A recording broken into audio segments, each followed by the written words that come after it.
So before we start with time management, let's understand what is time, right? What do we need to manage?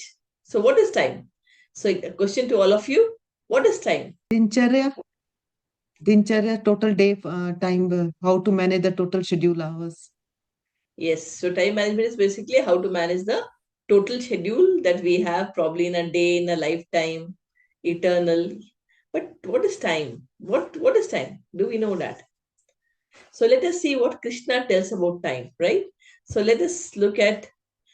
So in Bhagavad Gita, Krishna has actually explained about five subject matters. That is the overall theme of Bhagavad Gita. It is five main themes which has been discussed in Bhagavad Gita.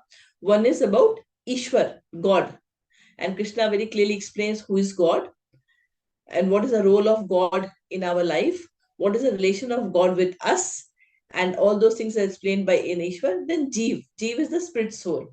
So who is the spirit soul? So it is all of us who are the spirit soul. And what is our relation with God? And what is our relation with Prakriti? Prakriti is the material nature. And then he has explained time, Kal. Kal is the thing that he has explained. And then karma, activity, why everything happens. It is because of the karma. So Kal, time is one of the important thing that is discussed. And those of you who have seen Mahabharat in the olden time, it used to start with Main Samay Hu. Remember? There used to be a clock saying Main Samay Hu, and then it used to start. So Kal time. So this is something which is discussed greatly in Bhagavad Gita. And in the 10th chapter of Bhagavad Gita, actually Arjun asks Krishna that please tell me about all. He was talking about that who is he. So Krishna, Arjun asked Krishna, please tell me about all your forms. He said, my forms are infinite, and you cannot count that. But what I will do is I will share with you some of my important forms, some of the important energies that I exist in. And then he says, this is a shlok he says in 10th chapter, 33rd shlok. And says, Aksharanam Aksharanam Akarosmin Dvanda Samasikasya cha Ahamevakshayah Kalo Dhata Ham Vishwato Mukha. Right? You can repeat after me. Aksharanam Akaro Asmin Dvanda Samasikasya cha Ahamevakshaya Kalo Dhata Ham Vishwato Mukha. So he says, Aksharanam, among the akshar, among the letters, what am I? Akar. So in the akar, a sound that we have, that is what I am. Without we can't speak any word, right? So what is he? He is the akar. Without that, we can't speak anything. Dvanda, among the dwell samas. In Sanskrit, we have samas, dwell words. In that, so I am in dvand, I am the samas. And ahame vakshya kalo. Aham means I, and akshay means which is eternal, which cannot be inexhaustible. So I am the akshay kal, I am the time. And dhata ham vishwado mukha. Vishwado mukha is Brahma, and dhata means among the creators I am Brahma. So he says, of the letters I am letter A, and among compound words I am dwell compound, and I am in inexhaustible time, and of the creators I am Brahma. So Krishna is the eternal time. It is one of the energies of Krishna. So what is time? It is one of the energies of Krishna. It is eternal time. And Krishna, via time, controls the world. Everything in this material world or the spiritual world gets controlled via time by Krishna. Right? So this is what he explains in the 33rd shlok of 10th chapter. Now let us go to the 11th chapter. 11th chapter, once Krishna finishes in the 10th chapter talking about all his forms, not all, few of his forms. Then the 11th chapter, Arjun says, I want to see you. I want to see your form. And Krishna says that, Krishna explained him that, it is everything that exists in this universe is in me. So Arjun says, I want to see that. He says, okay, I will show you, but you cannot be seen by this eyes that you have, because in this eyes, you cannot see me. You cannot see the universal form. You cannot see God. So it is so impure. So what I have to do? I have to give you a divine vision. What Krishna has to give to Arjun? He has to give him divine vision, and by that divine vision, you can actually see me. And then Krishna gives Arjun divine vision, and he actually shows his form. When Krishna comes forward and so shows his universal form, Arjun was almost, he was trembling. Arjun was trembling. He could not sustain the form, universal form that he was showing. And then he asked Krishna. He says, I'm so, because it was like, in his universal form he could see everything, not only the past, he could see future also. He could see that all the people who were in the battlefield, who were there to do the battle, like, all the Kauravas, they're already dead. And he saw that, he could see Duryodhan, he could see Karn, all dead inside the universal form of Krishna. And Arjun was so aghast, he was so scared. He says, I'm not able to stand again. And he says, please come back to your two-handed form. So then before that he asked Krishna, tell me who you are. I know you as a friend, but exactly who you are and what is your mission? So this is the shlok.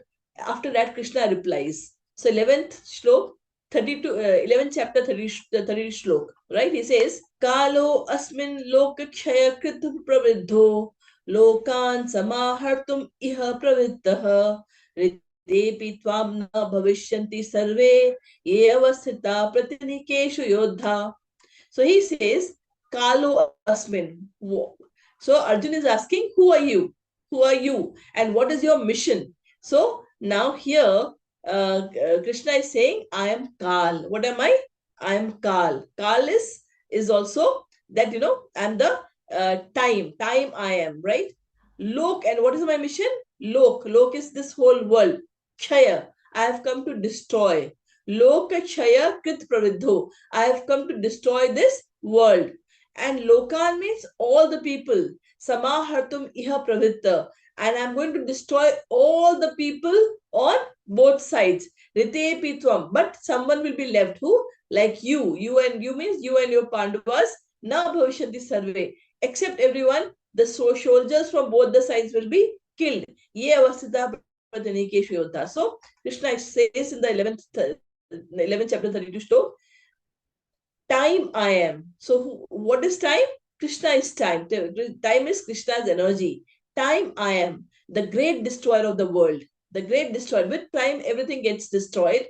And I have come here to destroy all people. With the exception of you, the Pandavas, all the soldiers here on both sides will be slain.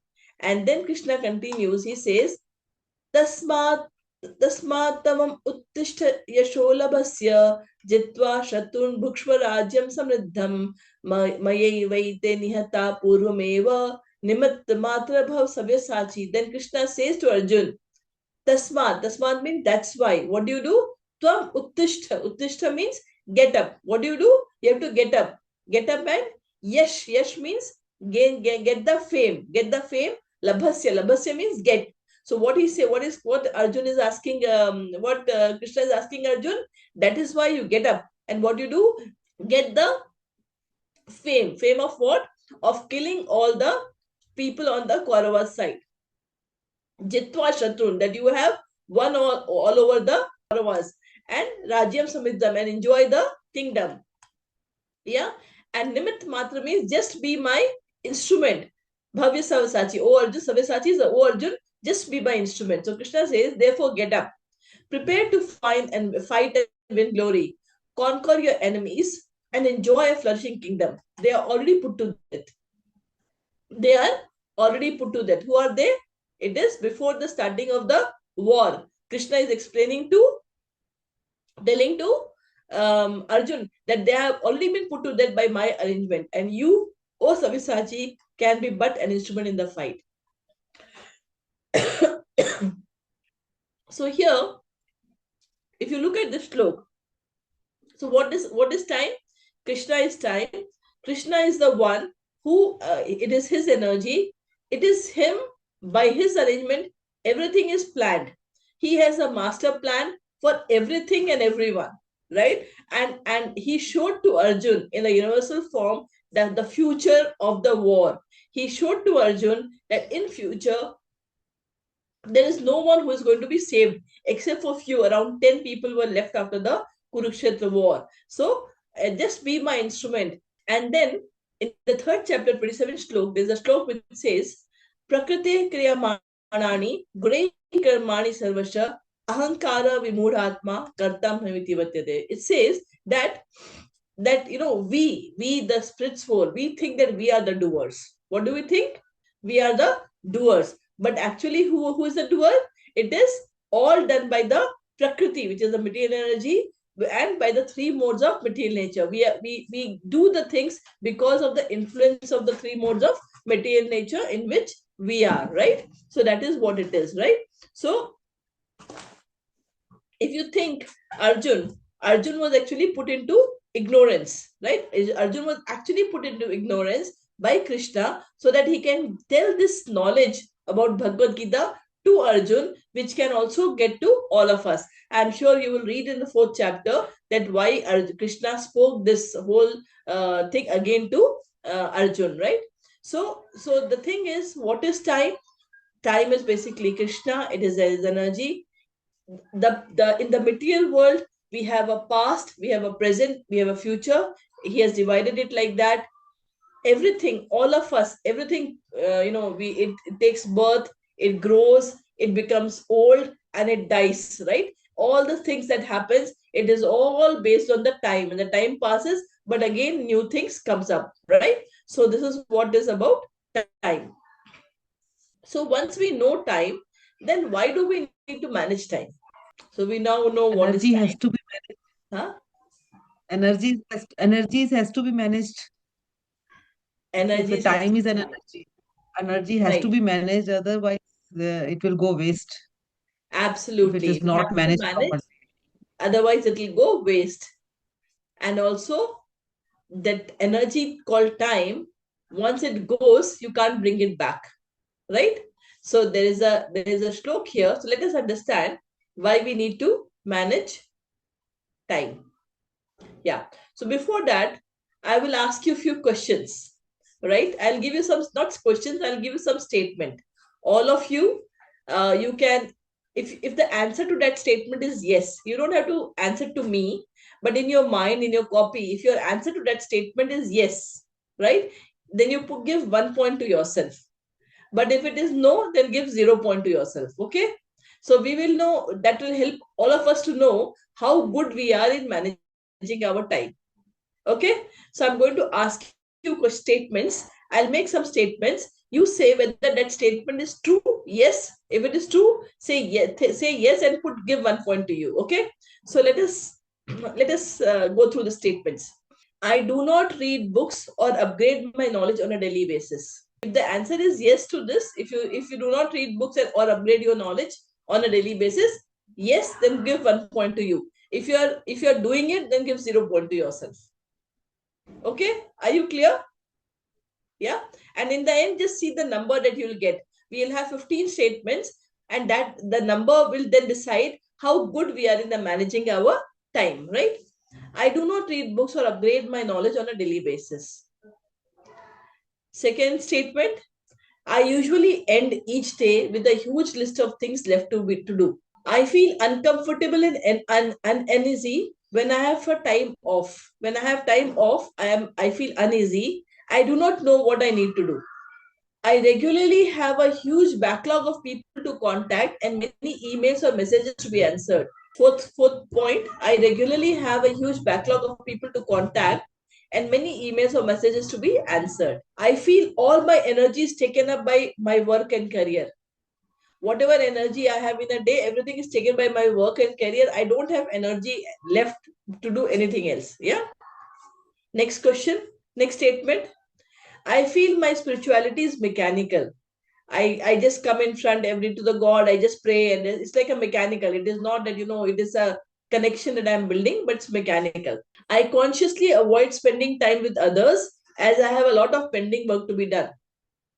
So what I do is I consciously avoid spending time with others as I have a lot of pending work. Always I have work, so I am not able to spend time with people. Next question. I usually scrutinize my goals and I have a clear plan on how I will achieve it. I usually scrutinize, I have my goals and I have a clear plan on how I will achieve it. I rarely do charity work that is beneficial to people I do not know. So I whatever I do, charity I do, it is for someone whom I know, but I don't do any service which is selfless service, which is for which is for people I don't know. Next question, next statement. I find it hard to sleep as I do not get enough sleep. Next question. I have lost friendship as I did not have enough time for others. I have lost friendship as I did not have enough time for others. Next, I really think about God. When was the I really think about God. I don't have time to think about God. Next statement. I am very good at finding out what is wrong in others. Next statement. I am usually in stress due to my work. Next statement. I have not taken off or vacation and have not focused on my health. So you would have got some values with you. So if your values is between 0 to 3, then you please raise your hand. If your numbers are between 0 to 3, then please raise your hand. One question here Yes. for giving the points. Not clear. Just suppose that I take this point. I do not read books or upgrade my knowledge on a daily basis.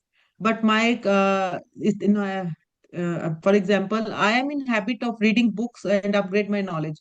So to answer to this question will be no for me Yeah. Yeah. because I read the books. Yes, So yes. how we have to give the points whether If for it is the no, no you give or it 0. It is 0. okay, okay, If it is yes, put I'll 1 give point. okay.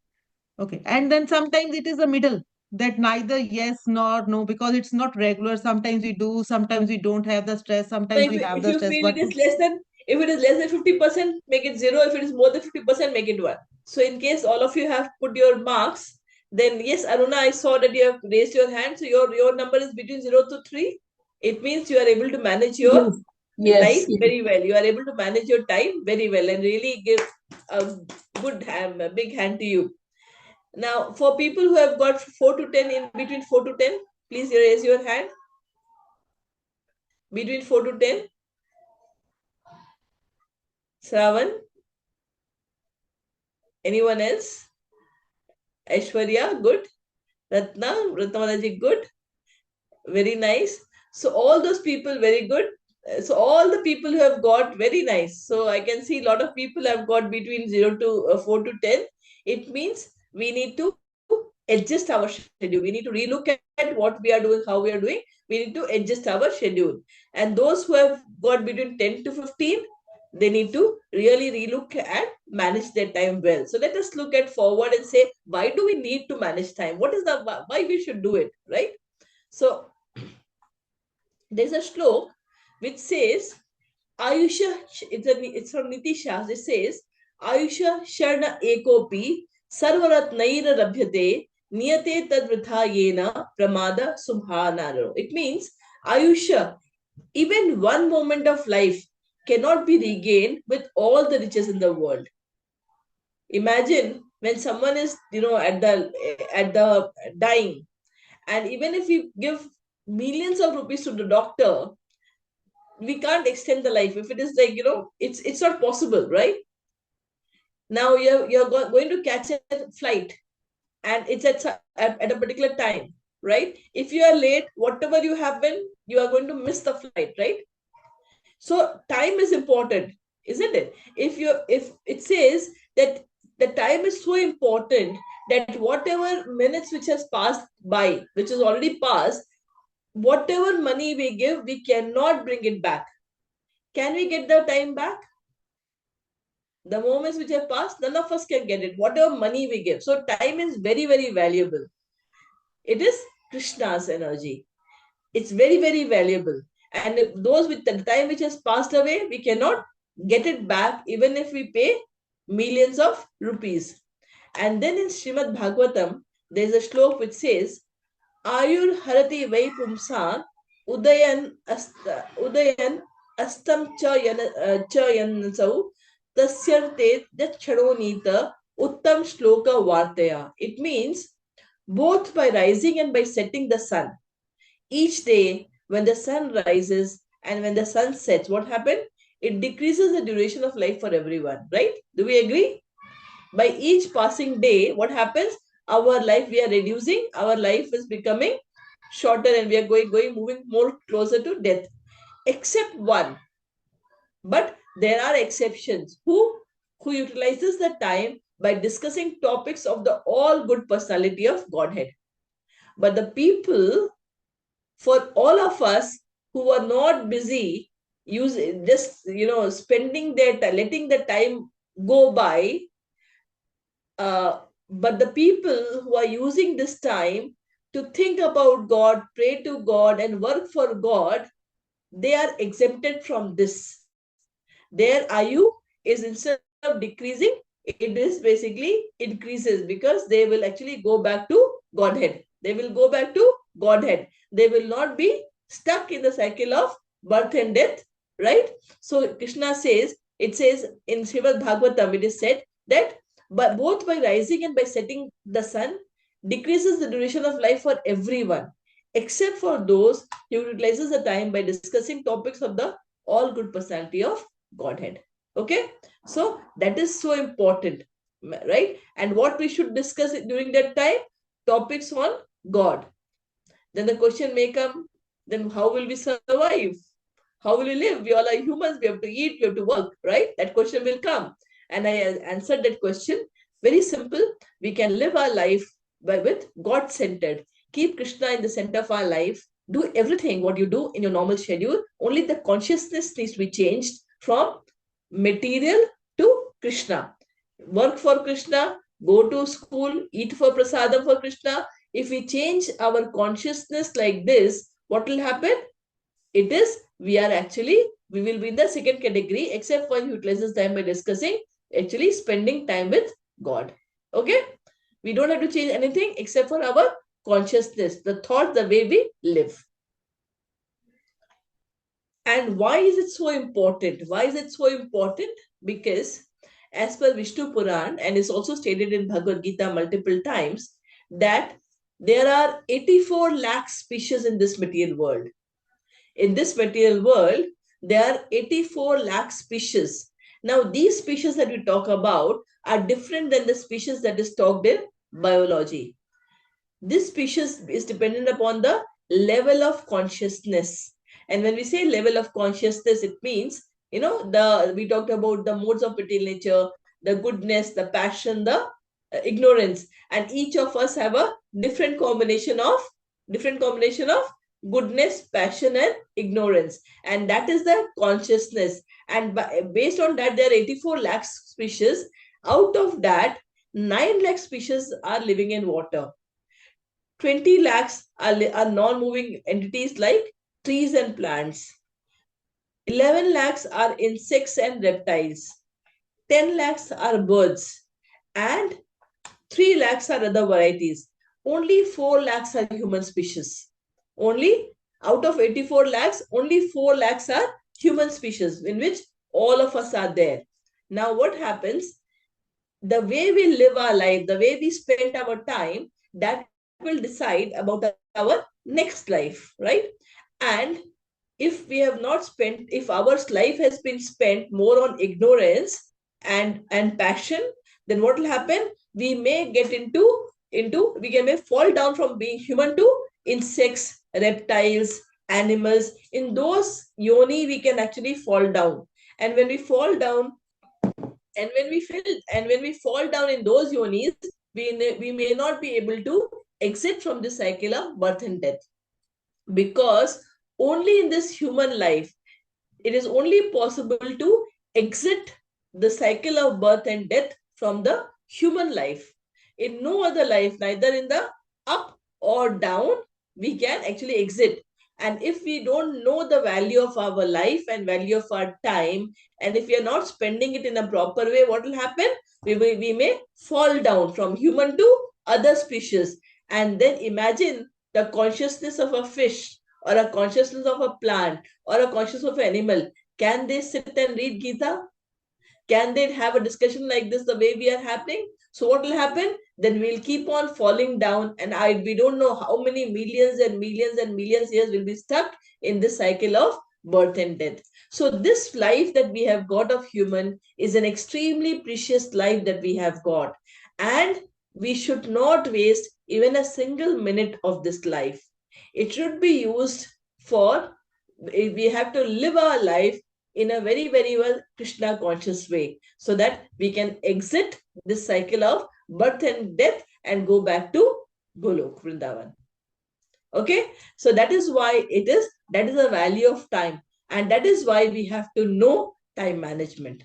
Do you all agree, or you have any other thoughts? Any thoughts? Do you agree the value of time? Why we should manage our time well? How important time is? Yes, yeah. So it's very, very important, and we have to manage it well, right? Well, yes. Yeah. So now the question is how to manage time, right? The next question comes now. We have understood what is time. We know why we should manage time. Then what is time? How to manage time is the next question, right? If any of you are in corporate, I'm sure you would have actually gone through the time management training, as you know how we can manage time and how important it is, and the very various quadrants. But here we are going to talk based on Bhagavad Gita, and Bhagavad Gita, and the focus is there. So let us see how to manage time based on Bhagavad Gita. So in the sixth shlok, this is an important shlok that when I say important, then you have to take care of it, read it, and maybe these are the shloks that can also become in the exams. The sixth chapter, 17th shlok, it says, Yuktahar viharasya, Yukta cheshtasya karmasu, Yukta swapna avabodhasya, yogo bhavati dukha. It means Yukta ahar viharasya. Yukt means regulated. Yukt means regulated. Ahar means food. If our eating habits is regulated, vihar means recreation. If that is regulated, yukta means again regulated. Cheshta means effort. What is the effort? Karmasu, that we are putting in doing our work. Yukta again regulated. Swapna means sleep. And avabodhasya means wakefulness. If our sleeping time is regulated, sleeping schedule is regulated, yogo bhavati dukha, then what will happen?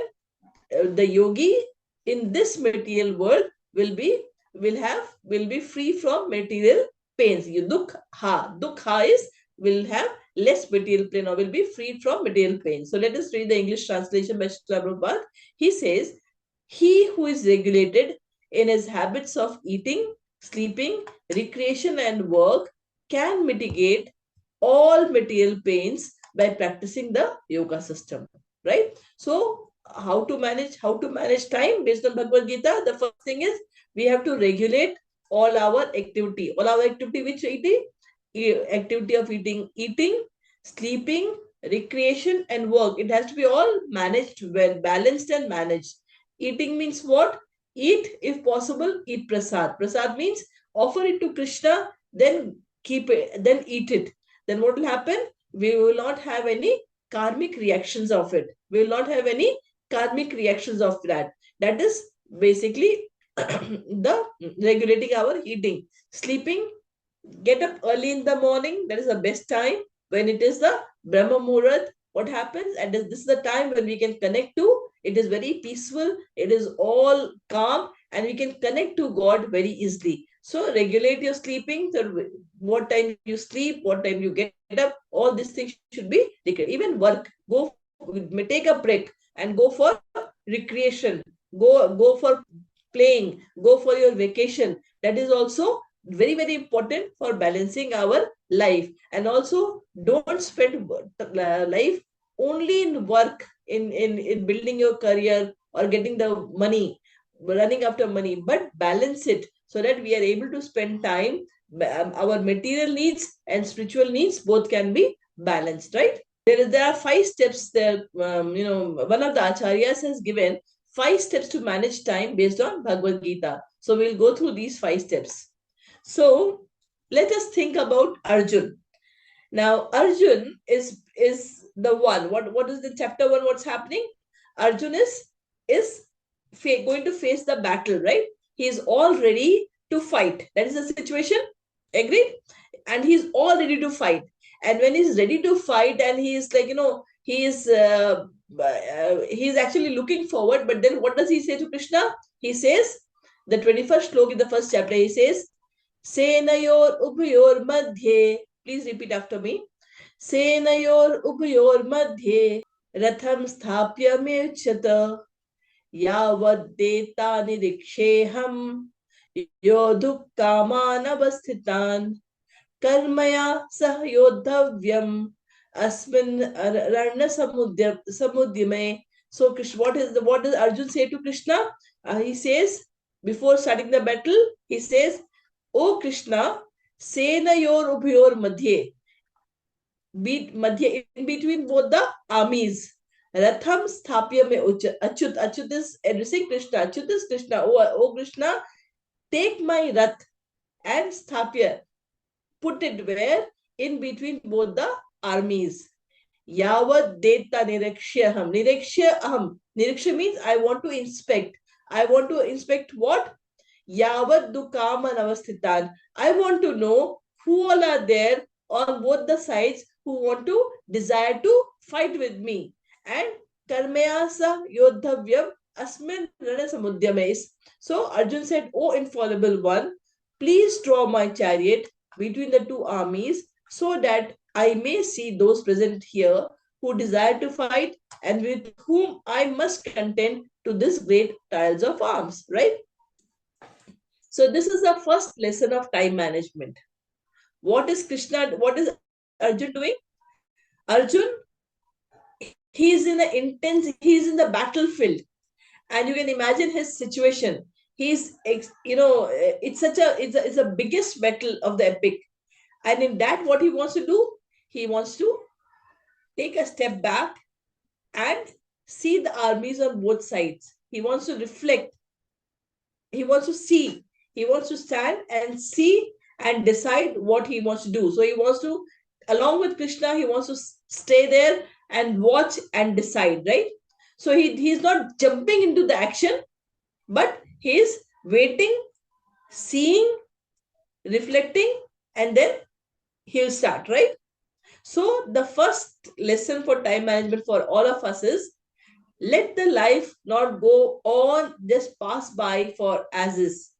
We need to take time to stop, reflect, and see what we are doing.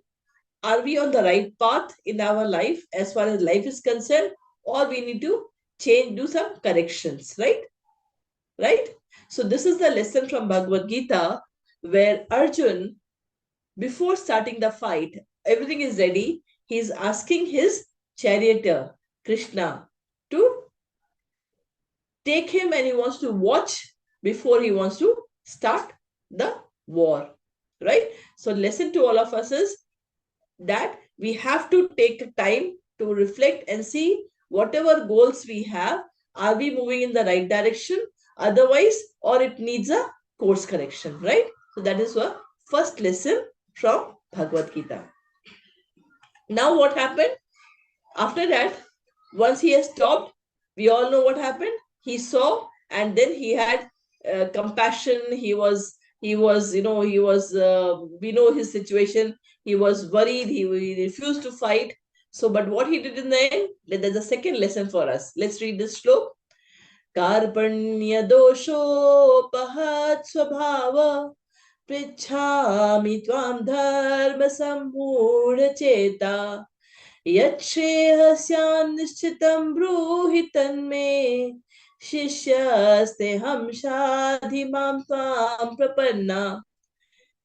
So the first lesson is stop, wait, reflect. Now, after that, what he looks for, he he tells Krishna what? Shishyaste ham shadhi mam tvam prapanna. Prapanna is, I am basically surrendering unto you. What am I doing? I am surrendering myself unto you, right? And what is my condition? Dharma sammudha cheta. Dharma sammudha cheta means I am totally bewildered. I am totally confused. Confused on what? What? I don't know what is my dharma. I want to ask you, what is the meaning? What is the meaning of dharma?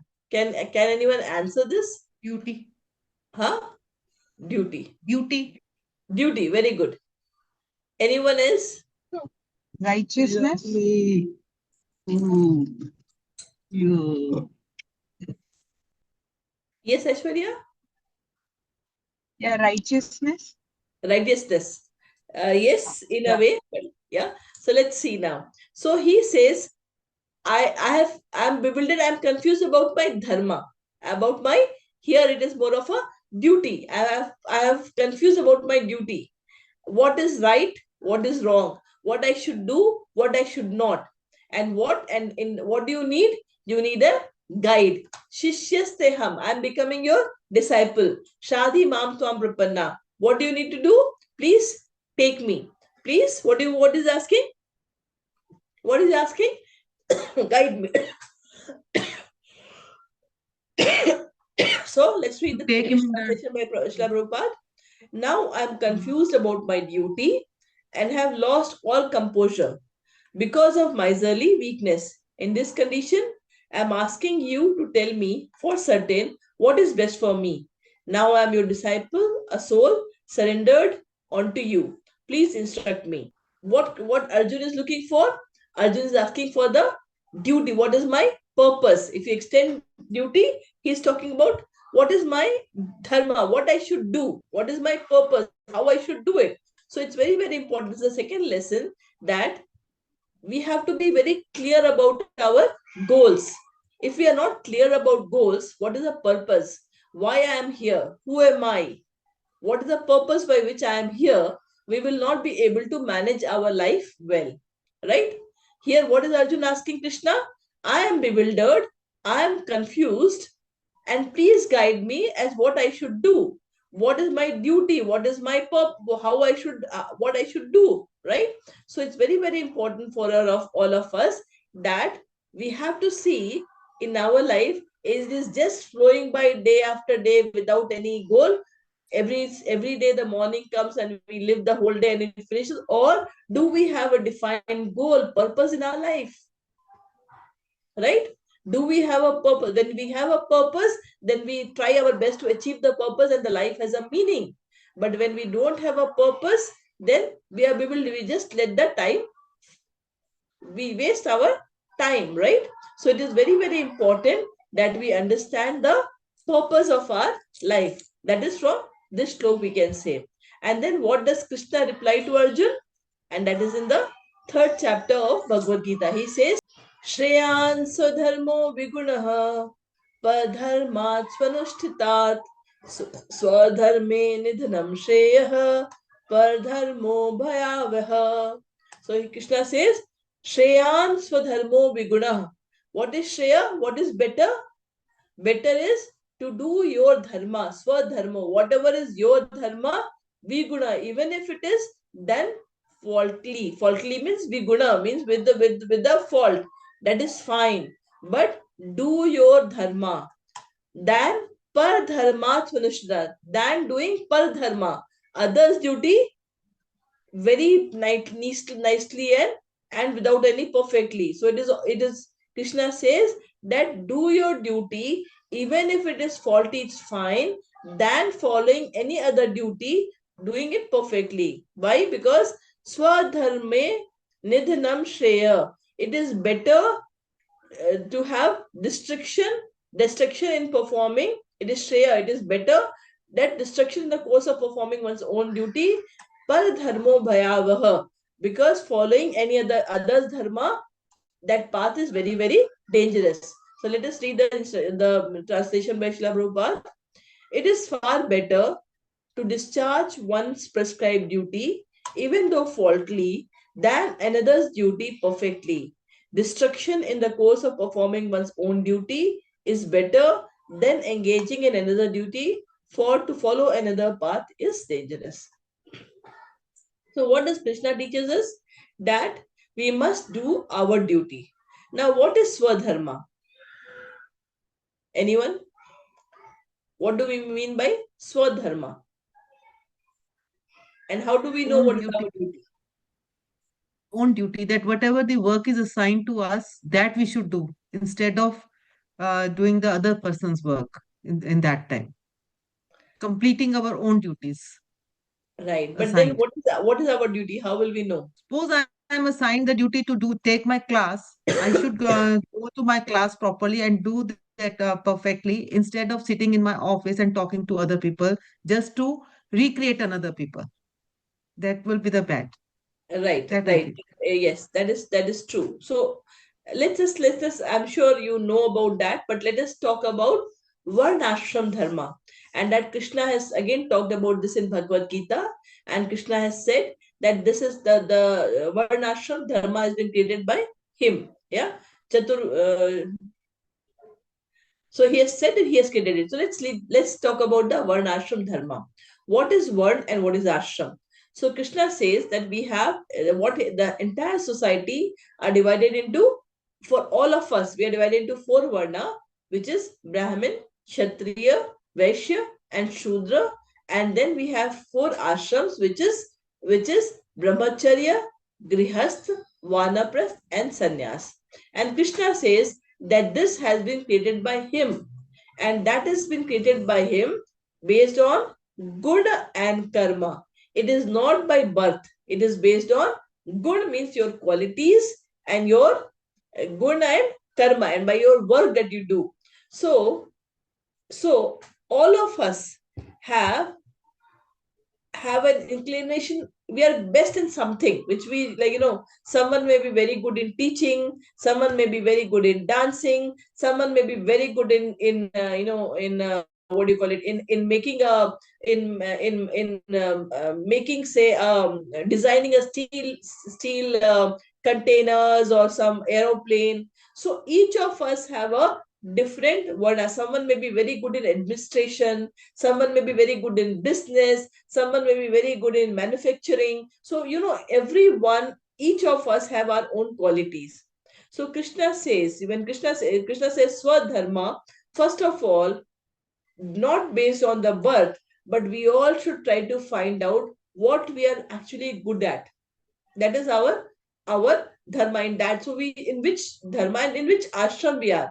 Brahmacharya, as per the shastras, first 25 years in brahmacharya, whether we have to maintain celibacy, we have to spend time in reading, becoming something.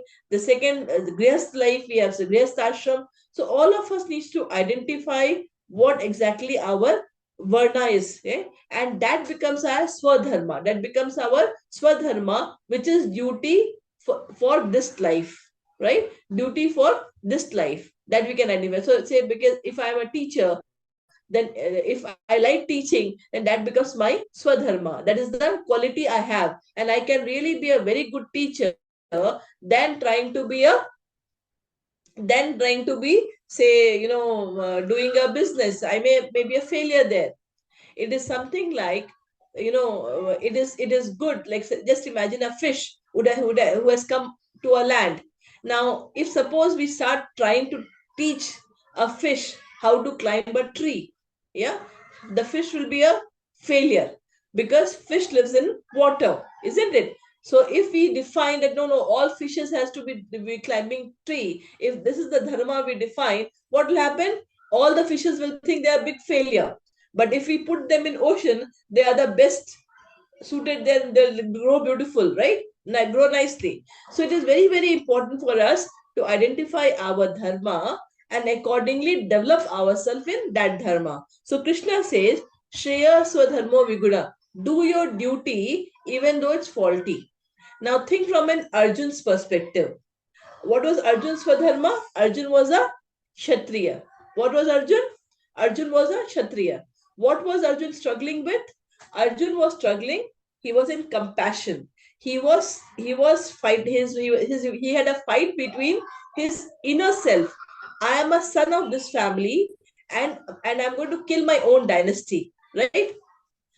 But he is a Kshatriya, he is a king who has to protect the dharma at a higher level. So that is his dharma as a Kshatriya, to save dharma and destroy adharma. That is his duty, right? As a Kshatriya, right? And he was concentrating only on his family, right? So Krishna says, Shreya dharma viguna. Even if it is faulty, but do your own duty.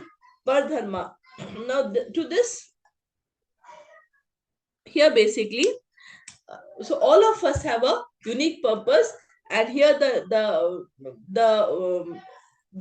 for time management, the lesson that we get is that we have to identify and spend time, ensure see our swadharma and do our duty properly, right? That is what Krishna is telling us, that we have to do our duty better, right? So now we saw the first thing, that we have to take time out to reflect. Then we should know our purpose, and once we have identified our purpose, then we have to focus and do our duty well. Now the fourth step, what Krishna explained: Mamupetya punarjanma dukhalayam ashashvatam nanu na napnuvanti mahatmanah sansiddhim paramam gatah.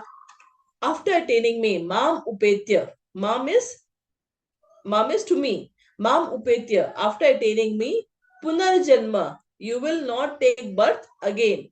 Dukhalay ashashvatam. Dukhalay is what Krishna has described this material world as. Krishna has described this material world as dukhalay. It is a alay. It is a place full of miseries. And ashashvatam. This is temporary world. The world is temporary. It will get destroyed. So Krishna says, those who have achieved me, they will not take birth again in this dukkhale ashashvatam material world. But with what happened? Na napnuvanti mahatmanah sansiddhim paramam gata. The Mahanatma, the great yogis, what have they happened?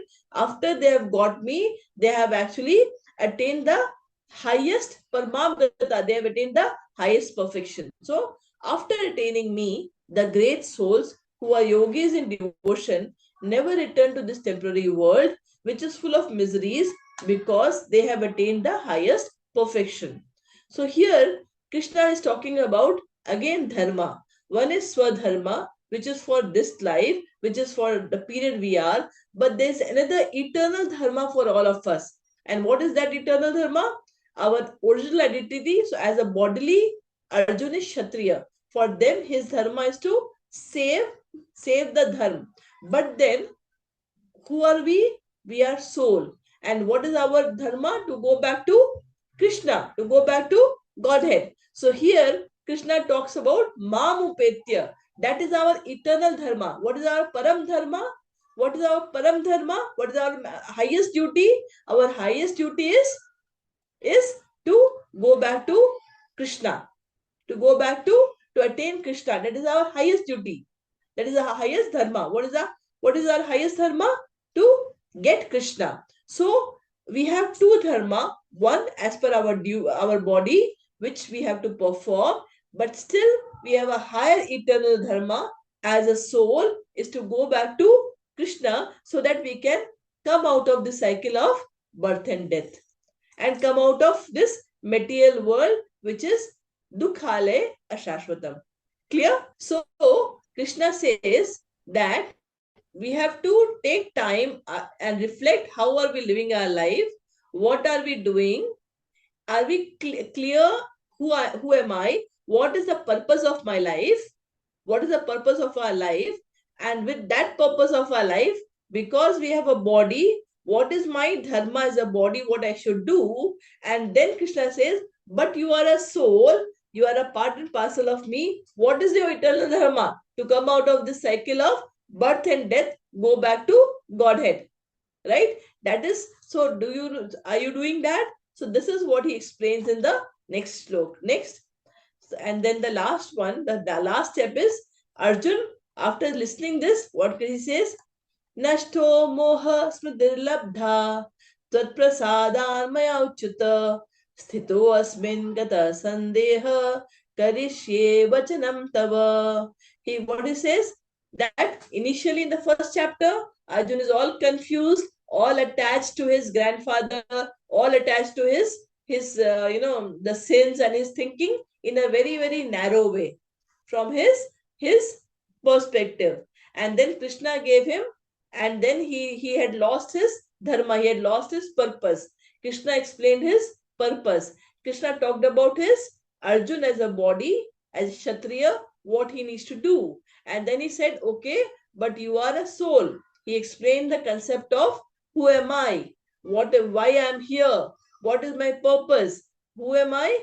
I am basically soul, a part in Pamayvansho, Jiva Loke, Jivbhuta, Sanatana. And what is our purpose? We have to go back to Krishna. Then he says, but your eternal duty is you have to come back to me. And after all this thing, Arjun says, Nashto Moha, O Krishna, my illusion is now gone.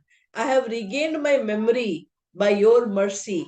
I am now firm and free from doubt, and I am prepared to act according to your instruction. This is the 18th chapter, 73rd shlok. That is the last chapter of Bhagavad Gita. So when Krishna took him and explained to him who he is, what is his purpose, what is his local purpose, what is his eternal purpose, and how he can achieve it, and finally Arjun is out of doubts and is ready to fight.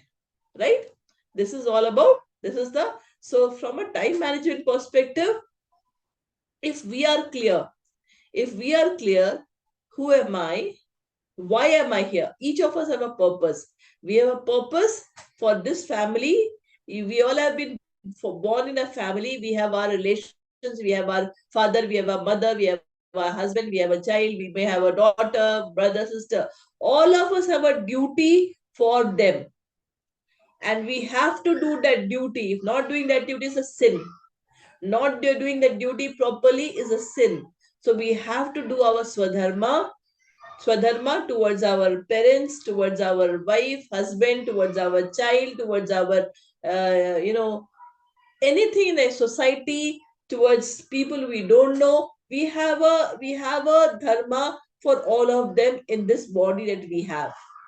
But we are all soul, and we are part and parcel of Krishna, and we have to go back to Krishna. That is the eternal dharma. Otherwise, I am stuck in the cycle of birth and death, and life after life, I will keep on having this body. Today, Shushmita, tomorrow, X, day after, in the next life, Y, and next life, Z. We don't know. Maybe an animal, if I don't get an opportunity to understand Bhagavad Gita in the next life, I may become and live life like an animal or like an insect. We don't know.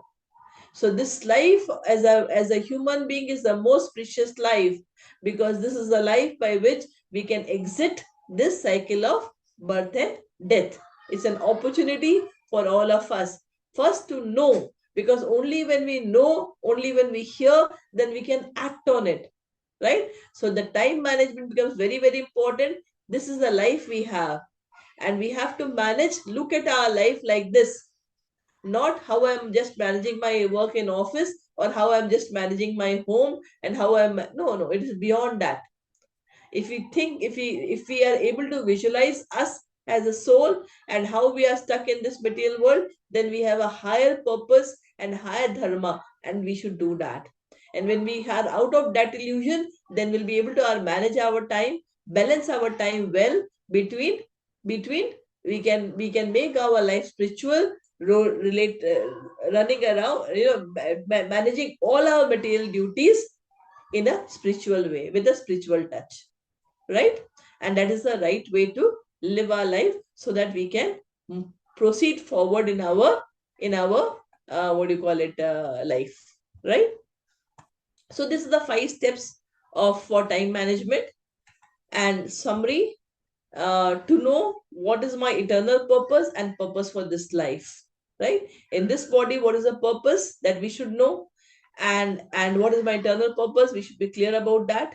And when we know that, then how do you know? When we know that, then we should challenge our status quo. We always say, I don't have time. That will not work. If we are clear, then we will find time to plan it our life in such a way, so that we can move forward. Then only when we take out time to think, so we have to reflect, are we living in the right way, in the way we should actually live? Are we proceeding forward in the right way, so that we can exit this cycle of birth and death? Or are we only stuck in our daily routine to manage things which will keep us in the cycle of birth and death, right? So there are four sutras about time. I mean, generally, when we talk about time, let's look at there are four sutras. So time is a wonderful thing. If if if we if someone says that I don't have time, then always understand the meaning of that is that this thing is not important. That whatever time you say I don't have time for something, it means that thing is not important for me. Because if something is important for me, I will definitely take out time, or I'll make time to ensure that happens, right? So before next time when we say I don't have time for this, it means we are saying it is not important for me, right?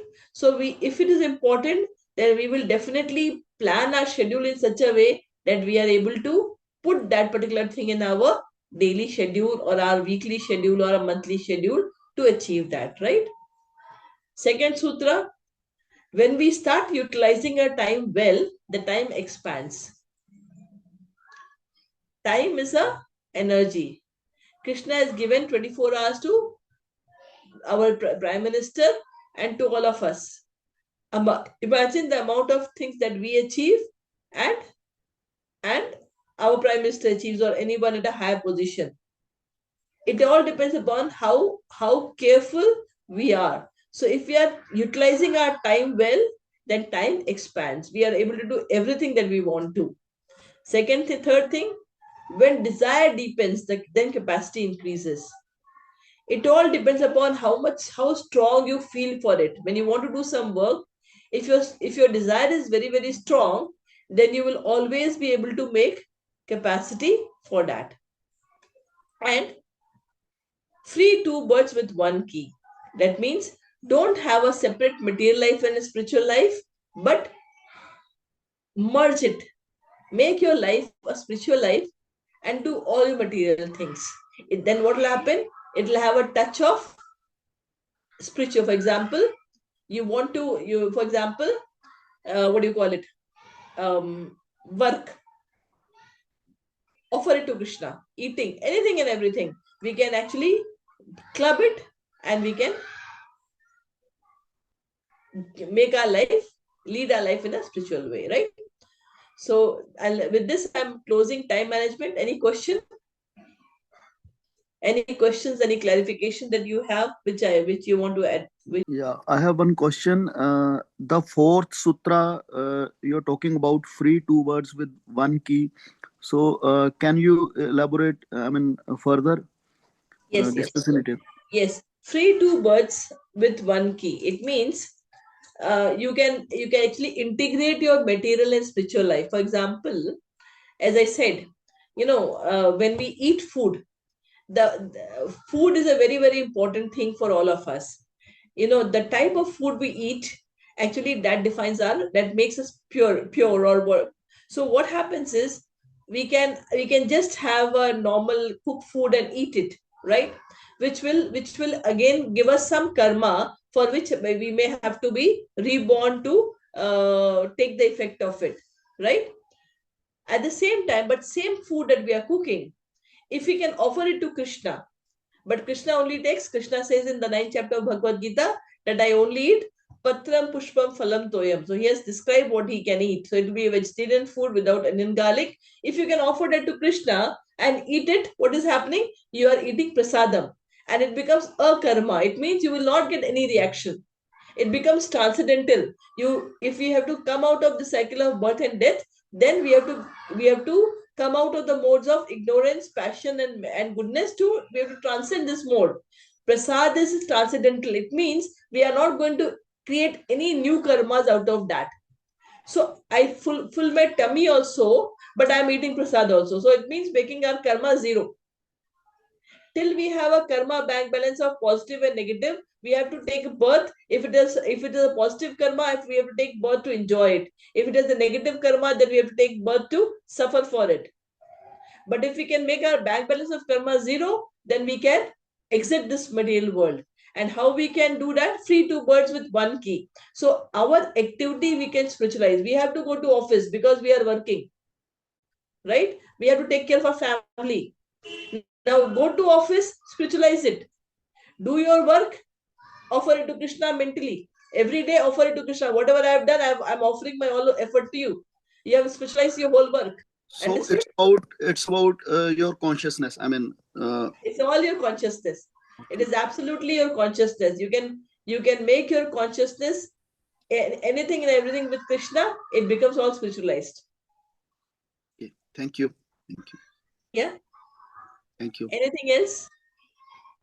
But generally, what we say this thing also, that whatever we are doing, it's not we are doing, but the God is or the Krishna or the God superpower is guiding us to do this thing.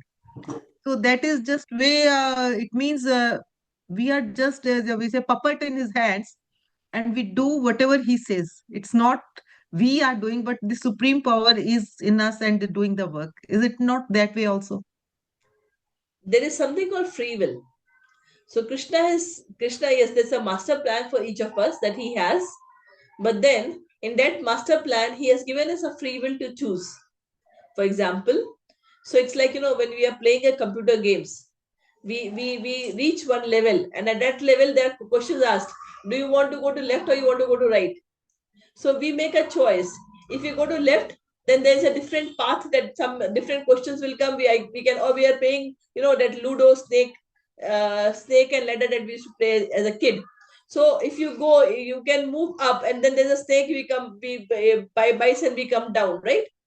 Similarly, in our life, Krishna has a plan, but we have been given a free will, and that free will is what we use. It means based on the free will we take decision. He says you decide whether you want to go left or you want to go to right, and that free will actually defines our destiny. So he doesn't say, okay, you take left or you take right. No, he doesn't say that. He gives you a free will. He gives you a free will. He has given you 24 hours. That 24 hours is for you, how you spend it, in what activity you spend it. He doesn't say now you do this.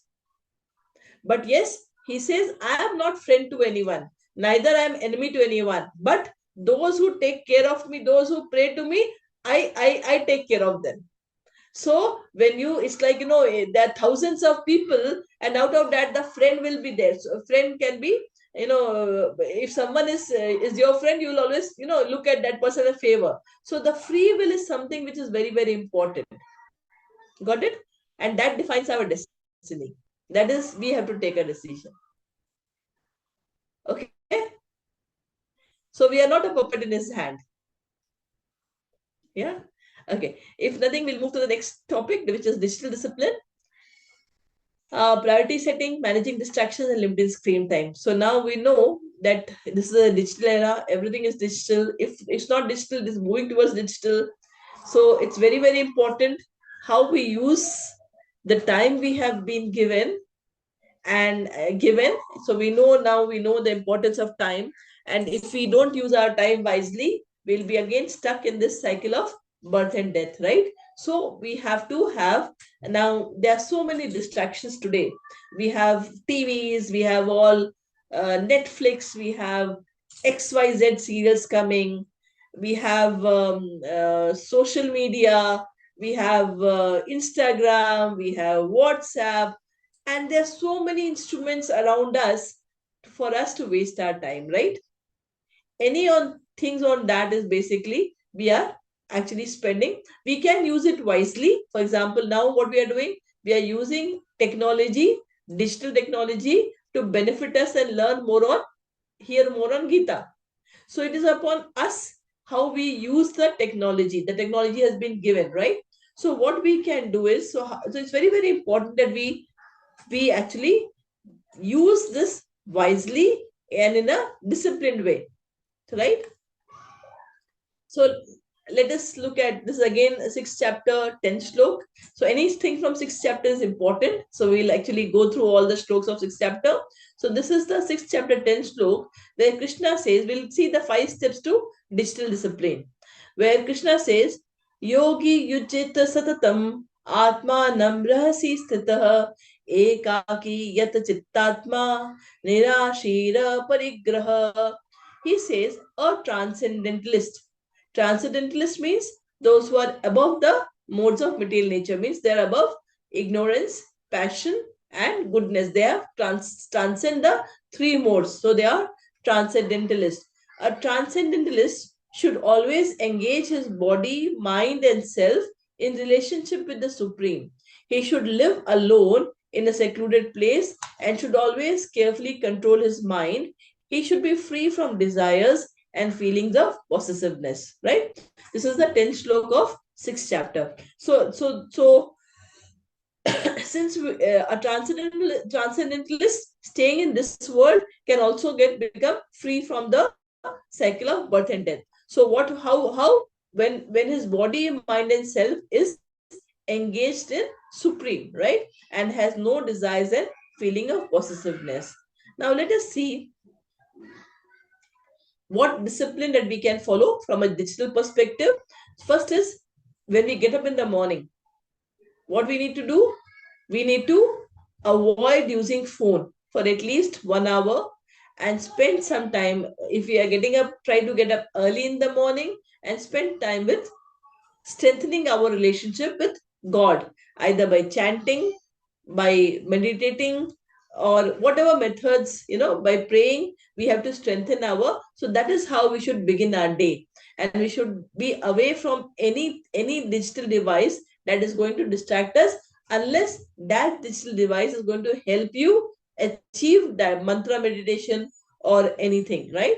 Maybe that prayer you are listening from a device and you're doing and you're reciting along with that, that is a positive way of using it. But if we can keep those, if otherwise, we should keep it away and and focus, spend at least 1 hour of our life first when we wake up to connect to God. Now that is very very important. If you if we can, if you practice it, I'm assuming that you will be practicing it. What happens? It is basically, I what I call it is fueling ourselves. Just like, a car, to run it needs petrol. Similarly, all of us needs energy, and that is our that is a spiritual energy that we give to ourselves, which actually keeps us balanced, calm, and take all the load that we have throughout the day. So if you spend 1 hour with the God early in the morning in the Brahma Muhurat, you are actually giving your body a spiritual energy. And that energy will help us to take care of all the loads that we have in the day, right? So at that point of time, we should avoid and we should spend our time in connecting to our strengthening our connection with God. Second, after that, after Brahma Muhurat is basically the mode of, is a time for goodness. It falls under transcendental and goodness time.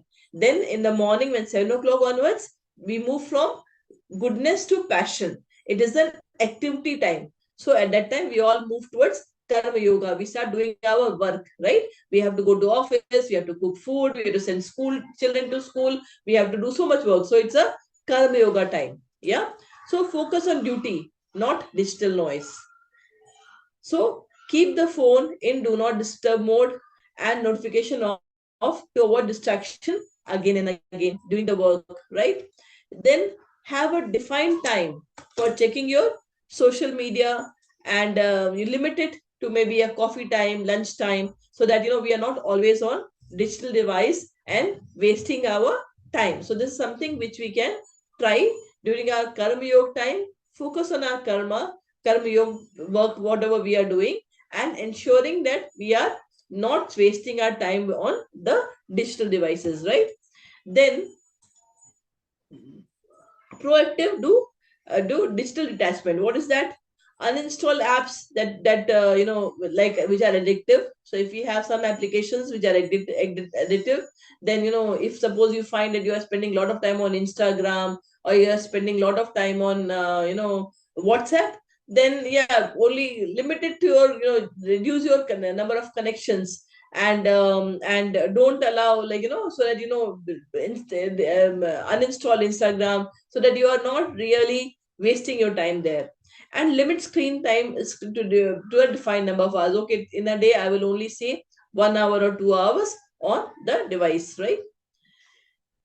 Then Krishna in the third chapter says, नियतं कुरु कर्म त्वं कर्म ज्यायो ह कर्मणः शरीर यात्रापि च तेन न प्रसिद्धेद अकर्मणः. Perform your prescribed duty. All of us have to perform our duty. For doing so is better than not working. One cannot even maintain one's physical body without work. So we have to perform our duty. And what we should do for performing? So we should avoid digital attachment and ego. That is, attachment leads to craving, frustration, and identity entanglement. Don't be obsessed. If suppose you are posting something, don't on the social media, don't look, do your duty. Don't look how many likes you have got, how many comments you have got, or you have posted your picture, how many people have watched it, what we are doing, how many followers you have. All these are going to distract you from the purpose for which you are actually running it. Let it be. That is actually a wastage of time, a stress on us, and we will not be able to focus on what we really want to do. Then reduce unnecessary posting and watching, as is a waste of our precious time. We know time is Krishna's energy, and we have to use it wisely to come out of the cycle of birth and death. Then end of the day with reflection to check on the control of the mind. So very important, when we're finishing our day, last 1 hour, we should not be near the screen. We should not be actually watching anything. If you're listening to some music or prayers, that's different. Otherwise, we should not be in seeing a cinema or some fights or some which is going to distract our sleep. And we should write, document, how are we progressing, what are we doing every day, how are we managing time. It's fine. Initially, we may say that only, I wasted 5 hours today, 6 hours today. But slowly, when you start writing it down, it will help us to be more conscious about how we are spending our time, and will help us to use it wisely. Okay. So this is the 5 steps to digital discipline. Then for prioritization, this is something very important. We have urgent and important. If you see in the we can define the work that we have in 4 quadrants. We have the first quadrant, we can call it, if you can say, urgent and important work. We may have some urgent, not urgent, and important work. That is quadrant 2. Okay, ma'am. Yeah. Fine, yes, Prabhu, I've seen it. I'll announce here. So then is not urgent and important, right? Then we have some work which is urgent and not important, and something which is not urgent and not important. So any work that we have in our day, we can actually classify into four types. Any work, something in our life is extremely urgent and is very important, and those work should be put in the first quadrant, and we must immediately take action to it, right? This is more about prioritization of work. How do we prioritize our work? Whenever we have list of work to be done, how we can prioritize and finish that work. So here in prioritization, we can classify the tasks that we have in urgent and not urgent thing. Urgent and important, not urgent and important. If the work is urgent and important, then we can put it in quadrant 1, and we need to do it immediately.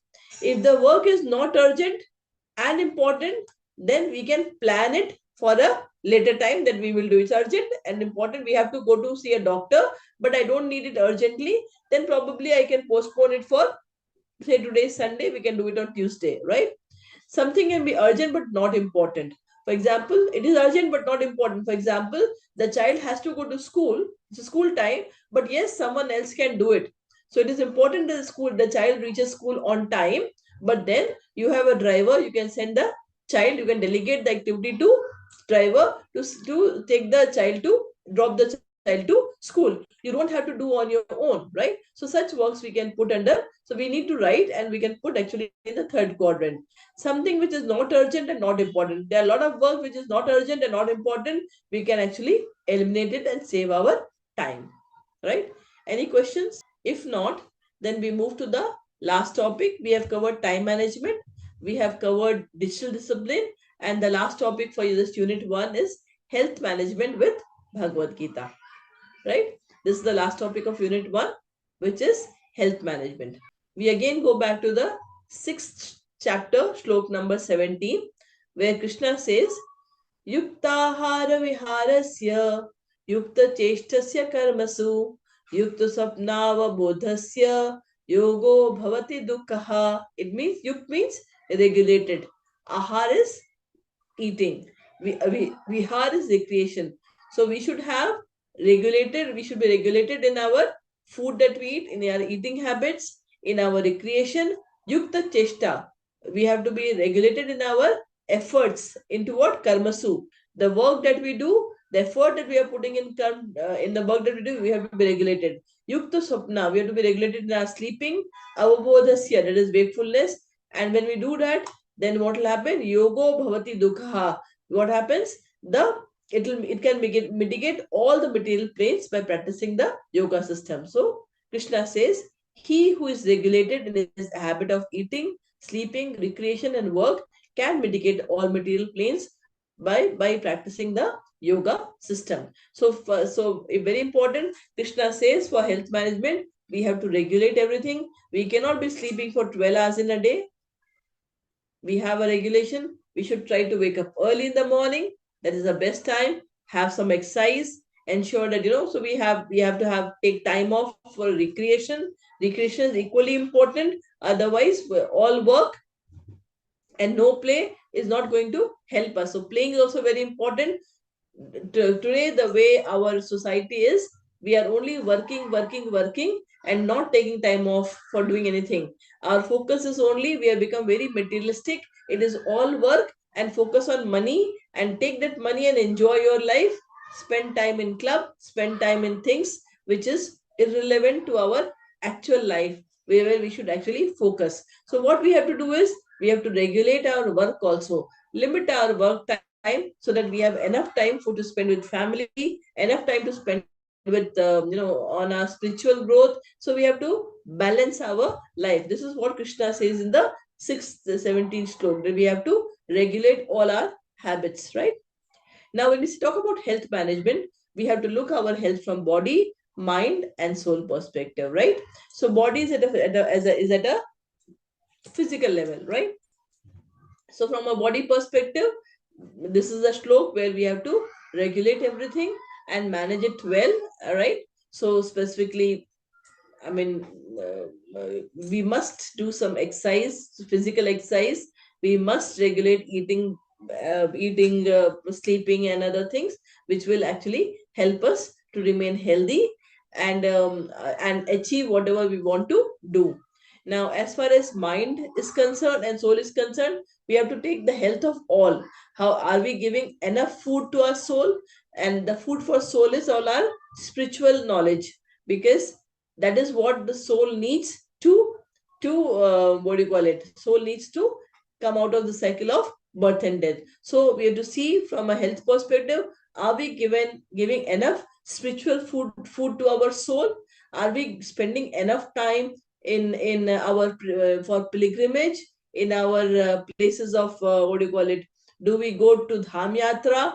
Are we spending enough time with our family and helping them to grow spiritually? As a parent, it is our responsibility to ensure the entire family also learns and grows. And the best time is when you're a kid, because the best time to start giving knowledge, spiritual knowledge, is when you're a child.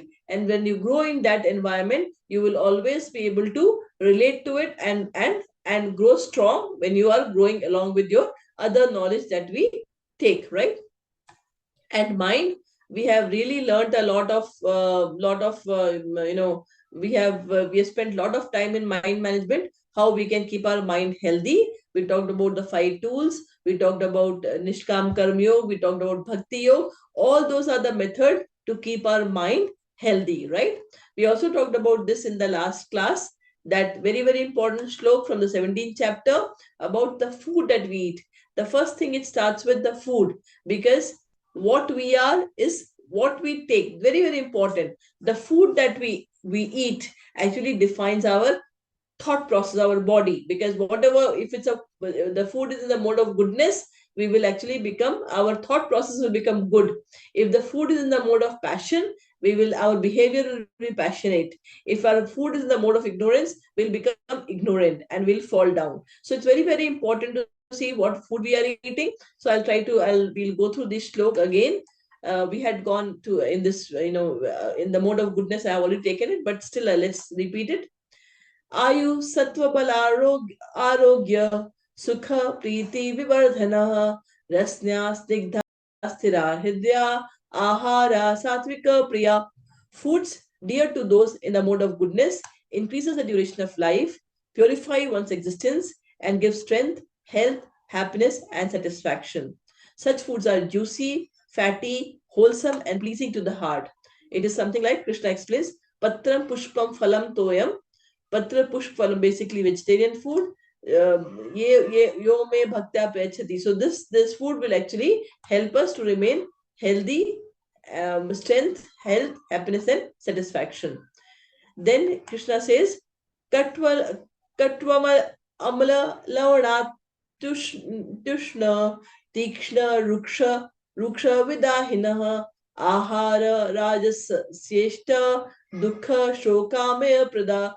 Foods that are too bitter, too sour, salty, hot, pungent, dry, and burning are dear to those in the mode of fashion.